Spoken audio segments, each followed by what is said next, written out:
Robert Shetterly is an artist who has painted over 200 portraits of individuals who are models of courageous citizenship. He addresses issues of social, environmental, and political fairness.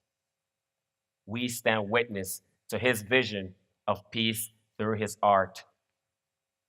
My hero honors him for his continued commitment to depicting Americans who tell the truth. Robert Shetterly, ladies and gentlemen.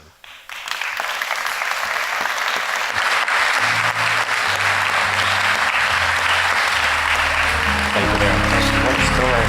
I've never heard that before. Thank you very much. Thank you, Muhammad.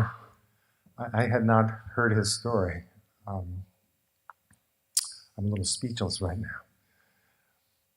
I want to thank the My Hero Project for bringing me here.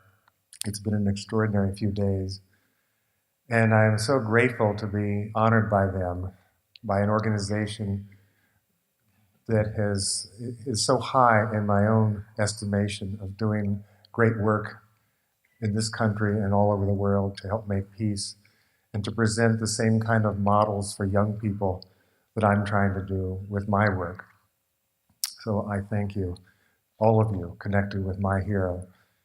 And everyone in my organization, Americans Who Tell the Truth, is very pleased that this is happening. When I was about 20 years old, I started to draw. I had not done art before that. And it was a total revelation to me. As soon as I picked up a pencil and began to look at the world, it was as though I was seeing it for the very first time. I mean, I knew the word for something like flower. But if you asked me to draw a flower, I couldn't possibly have done it because I never really looked at it. And when I started to draw and paint, everything changed for me. And very quickly that went from looking at individual things in nature to being able to look at emotions and ideas and feelings and using art to explore them, and then to be able to explore issues in the world. And the more I did that, again, it was a revelation.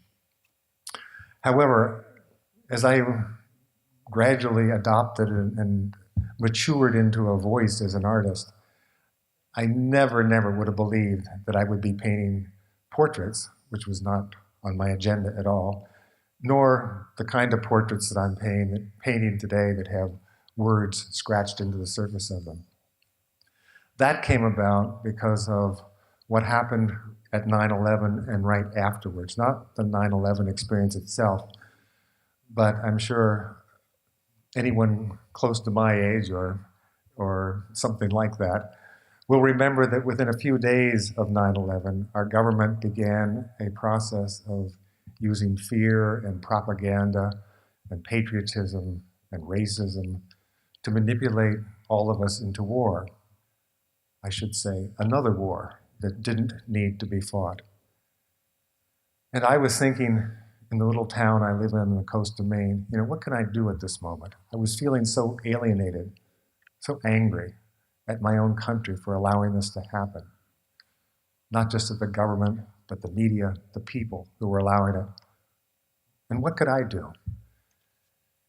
And I struggled with that a long time until one day in my studio, I looked up at my own studio wall and there were quotes from people that I had put there from time to time that I admired.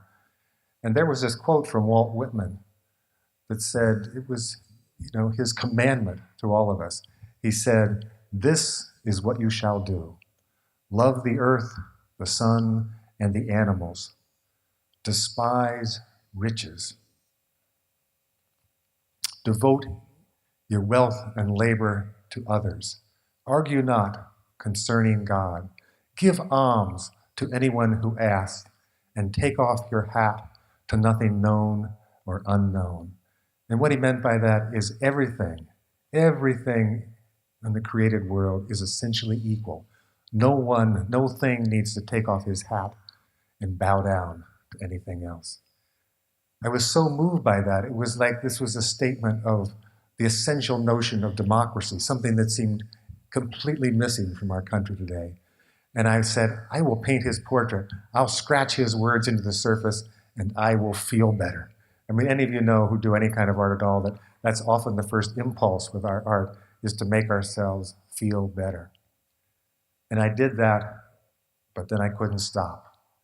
You know, as soon as I painted that portrait, I had to paint another one. And I was started what has now been a 13-year exploration of American history, of citizenship, of the responsibility of all of us, to try to make a safer and more peaceful world, and to honor those people and then hold them up as examples to everyone else. It's been a terrific journey, and it's brought me here, and I'm so grateful to be here. So thank you very much.